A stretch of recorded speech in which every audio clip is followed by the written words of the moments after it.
장두식 작가입니다.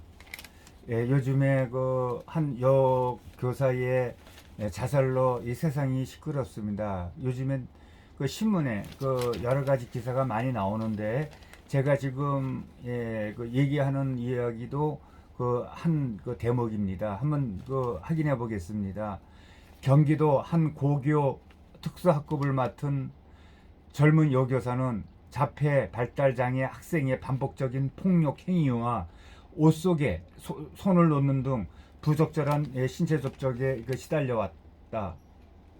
이 학생의 폭행으로 반기부사까지 한 그 교사는 학부모와 상담했지만 오히려 당신 경력이 부족한 탓이라는 항의만 받았다.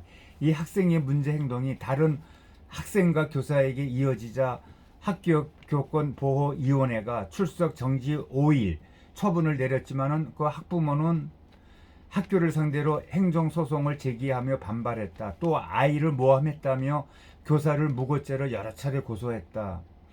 법률 분쟁이 1년 넘게 이어지면서 이 교사는 스트레스와 폭행, 추행, 트라우마로 상담 치료를 받았고 학교도 휴직해야 했다. 교육계에선 장애 학생 교육을 담당하는 특수교사의 교권을 보호해야 한다는 목소리가 높아지고 있다. 특수학생은 양치나 화장실 가기 등 단순 생활지도나 문제 행동을 말릴 때 신체 접촉이 불가피한데 이 가정에서 아동 학대나 장애인 학대 등 그 협의로도 고소당할 수가 있어 부담이 더 크다는 지적도 나온다. 특수교사는 시각, 청각 장애나 지차 장애, 학습 장애 등이 있는 학생을 대상으로 맞춤 교육을 담당한다. 특수교육 대상 학생 10명 중 7명이 특수학교가 아닌 일반 학교에 다닌다. 이들은 비장애 학생과 같은 반에서 학습하고 특수교육 대상 학생들이 모인 특수학급 수업도 받는다. 특수교사 경력 16년 차인 충북 지역 이모 교사는 장애 학생 가방에서 녹음기가 발견되는 건 자주 있는 일이고 학부모가 교육 활동의 문제를 제기하는 건 한 해 10번도 넘는다고 했다. 특수교사들은 학생에게 폭행이나 성추행을 당하고도 제대로 대처하지 못하는 경우가 비일비재하다고 입을 모았다. 장애 학생의 행동에 교권 침해나 성적 의도가 담겨 있는지 구별하기 어렵다는 것이다.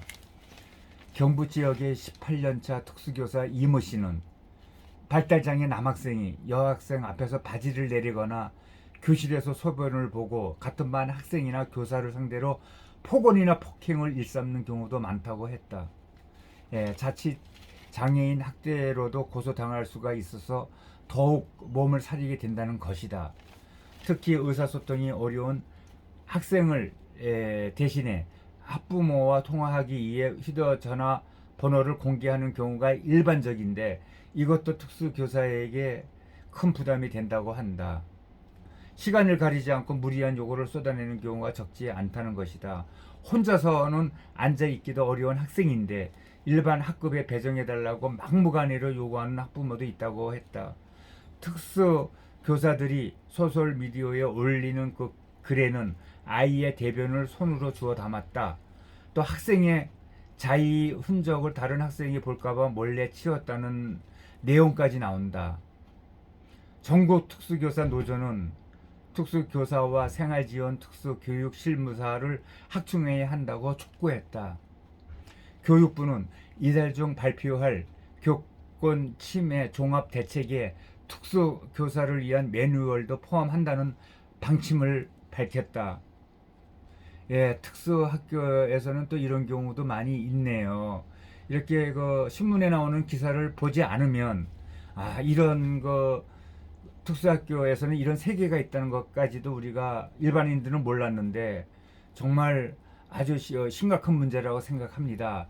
빨리 그 특수학교에서는 대책을 세워가지고 그 학생들을 가리키는 그 교사들의 그 교권을 빨리 확립을 해줘야 될 것 같습니다.